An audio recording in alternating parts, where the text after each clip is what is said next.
Hi there, welcome back to Becoming an LPCC. I am your host, Charisse Valenti Gibb, and today is February 2nd, 2025. And I am edging closer to my goal of finishing my hours towards licensing. And also, I am just starting the process of studying for my licensing exam. I thought there was a lot more out there for licensing exam, courses and that kind of thing, but nope. I was conceivably gonna go with something like Jerry Grossman or Ben Caldwell, but neither one of those people offer licensing exam classes for LPCC. They do for MFT, but not for LPCC.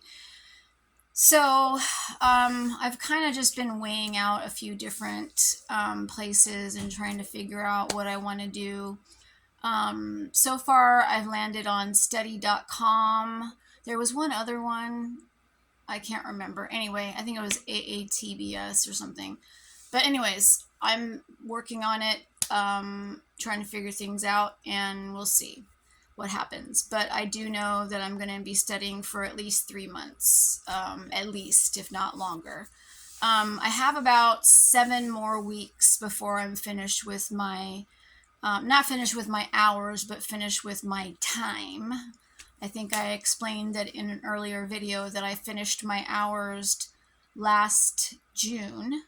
But I did it in too quick of time. So basically it takes a minimum of 2 years, and I did it. So that's 104 weeks, and I did it in like 74 weeks or something like that. So I just had to basically be supervised and seeing minimum of 1 client and just having time go by. So I've just been kind of biding my time with my 2 little clients, which is great. Because the last couple years, I was carrying a load of, like 25 kiddos. So that's a lot. And yeah, so that's where I'm at in my journey currently at this exact moment. And also I have just started my consultation hours for EMDR certification. I completed the course, so I can already do EMDR on patients, but clients, whatever you want to call them. Everyone has their preference. However, I do need to still, consult with my supervisor, and I think I need to complete, is it 10 hours or 20 hours? I believe it's 20 hours of supervised hours. And so right now I have about 1 hour of supervised time with a client, so I need to complete that, but I'm not in a big fat hurry for that one. It'll happen when it happens, just as long as I complete what I need to do, that's fine. But at some point I will be EMDRIA certified, which is my goal for that. And then at some point I would like to learn hypnosis and that kind of thing. So that's where I'm at in my journey right now. What I would like to do for this video is explain how I got here, where I am right now in this journey of mine. So because some people might be asking, why now, you don't look like you're in your late 20s, early 30s. Why are you just now getting your license? Because really, conceivably, I should have been, this should have been my course of action when I was in my early 30s, not in my early 50s. So what I will say is that, I used to be a group home kid, and I was a group home kid from the age of 15 to 18. And during the time that I was a group home kid, I I didn't get one-on-one therapy until I was the last 9 months of my adolescence, and that's because I was in a 6-bed group home at that time. And so basically, um, the smaller the place that you live in, the more likelihood that you're actually going to um, get some therapy, which I think is crazy. But anyways, I had a lot of group therapy before that, but not so much in terms of the one-on-one therapy. So when I did get one-on-one therapy, that woman changed my life. Um, she was the first person that told me that it wasn't my fault. And up to that point, I had believed that it was. And up to that point, I was very self-destructive and didn't really care very much about myself. And that all turned around after I started having sessions with her. So when I was about 23 years old or so, I was really trying to think about what I wanted to do with my life in terms of career. If I wanted to have a career, what was it going to be? And I heard a voice, not audibly, but I did hear a voice say to me, tell them it's not their fault. And I knew what that meant, and I knew who the message was from. And so basically right away, when I was like, as soon as I could get a chance to do so, I started going to college when I think I was like 25 or so. I got my bachelor's degree start to finish in 3 years. I don't recommend that. That is not a good plan. It's supposed to take 4 years for a reason. Okay. I remember at one point I was carrying a full load at Coastline Community College here in Orange County, and I was carrying a full load at Vanguard at the same time, which is absolutely ridiculous. And then I graduated in 2002, with a bachelor's degree in psychology. And then I'm very proud of that. I was the first person, let alone woman, to ever graduate with a bachelor's degree from college on both sides. No, on my mom's side. And then when I got my master's, I was the first person, let alone woman, to achieve that on either side of my family. So anyways, yeah. So I went straight from the bachelor's program straight into the master's program at Vanguard in clinical psychology. It was an MFT program. And basically, it was a 2-year program. And in order to get from year 1 to year 2, you had to take a test and to pass, to get from year 1 to year 2. I passed that test. I think I was one of only 2 or 3 people that got a 4, like a 3 was passing, a 5 was perfect, and me and this one other girl got a 4. And so did that, and then the summer between those 2 years was the first time I had a break in 4 years, right? And I don't know why, but for some reason, when that happened, just a lot of like anger and resentment from what had gone on in my marriage just started to really build up, and it exploded during that summer. I started hanging out with the wrong crowd, doing the wrong things. And then when year 2 rolled around, I just basically, I had to take a hiatus. I was going through a divorce, and I was also doing things I shouldn't be doing.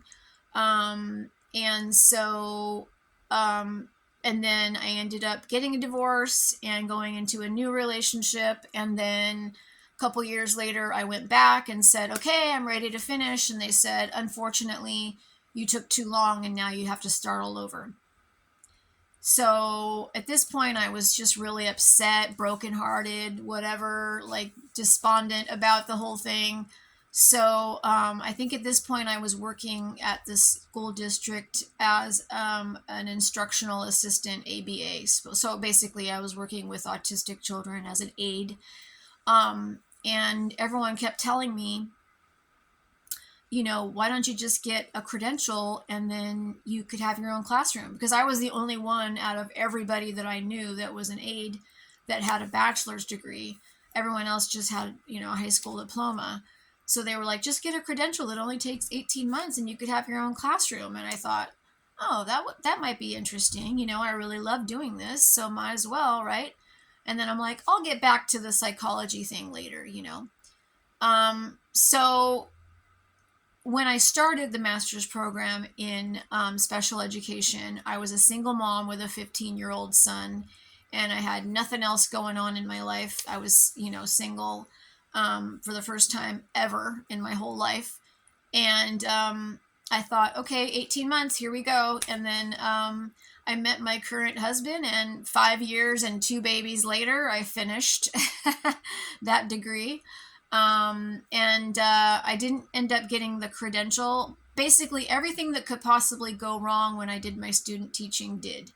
I think it's because I was not doing what I was called to do in life. And if you are on the wrong path in life, I think whether you believe in God or the universe or whatever, you will get the message. The message will come in loud and clear, okay? I got the message loud and clear. I was not doing the right thing.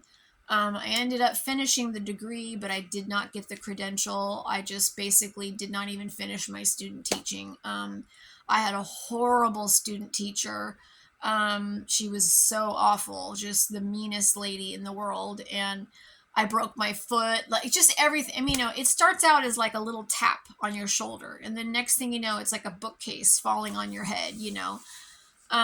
So just know that if everything's going wrong and if things are just really, really hard, if you really believe that you need to keep going because this is your thing or whatever, great. But if you think you're in the wrong place and everything starts going wrong, just pivot. Okay? Just pivot. So anyway, I finished that degree. I took 18 months off just to take a break. And then I started a 3-year LPCC program, the Townsend Institute at Concordia University in Irvine, which is very close to where I live. But most of the people that are in the program are all over the country, and I think one was even in Canada. So that was an amazing program. I highly recommend it. At the time, LPCCs could only, couldn't work with children or, families or whatever. Thank God now we can. But I remember them telling me it's okay because you can get both, LPCC and MFT because you have previous experience from your other program. It'll be fine. You've already taken marriage and family. You've already taken child therapy. That's all you need to do is take those 2 classes, which is not true, by the way. You don't just need those 2 classes to get the MFT. You definitely need, along with a master's in, counseling. You don't just need those 2 classes. You have to also do an internship as well with that. So, anyways, so luckily things worked out and, I got my LPCC. I finished my degree in 2021. It took me a solid year just to get my number. It took me 6 months just to get the paperwork. I needed Form B, just so that I could submit my paperwork. And then when I finally did submit my paperwork, they kept losing everything, and I would wait for a while, and I would think they were processing stuff. But of course they managed to cash the check right away. They didn't lose that, but they lost basically everything else that you could possibly imagine. And so, but before I started working on my hours towards licensing, I spoke with a lady who I intend to work with. And so basically I kind of have a situation lined up after I'm finished with my hours. I wanted to basically start working with her right away, but she was like, yeah, unfortunately you have to get your license, which I had planned on getting anyways, but she was like, get your license and then we'll talk. So when I'm finished getting my license, my plan is to go through her certification process and then work with her for a very long time, as long as I possibly can. And also someday way down in the future, I plan on opening my own group home. I would like to have a group home a domestic violence shelter. Well, not just one group home, hopefully more than one, probably at one, anywhere between 1 and 3. But I want at least a minimum of one domestic violence shelter, maybe a sober living home, a group home for the elderly in Fresno. I hope to work with my best friend and get that going, and hopefully give her a great career up there. And so, yeah, that's where I came from, and that's where I'm going. So hopefully, I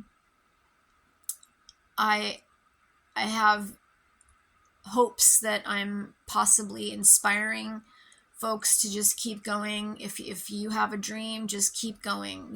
Don't let anything stop you. You can do it. You can do it. So, anyways, I always sign off my videos, whether it's my Not Just a Leaf videos or this program. I always sign off by saying, you are enough, you have enough, you do enough. Bye, guys.